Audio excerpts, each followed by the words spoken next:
A new move by government and Premier Honourable Toke Talangi to allow elderly folks around the island to visit government's developmental projects has been welcomed by those that braved the rain to make the familiarisation trip around government's major projects.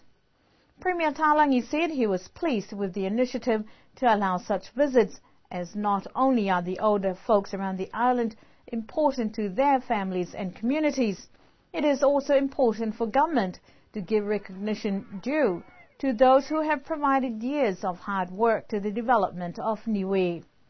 When asked if this is a campaign move to obtain votes for next year's election, Premier Talangi said, if some people perceive the initiative as such, he does not govern what people decide, and all government is doing is acknowledge those who have brought Niue forward in many, many years.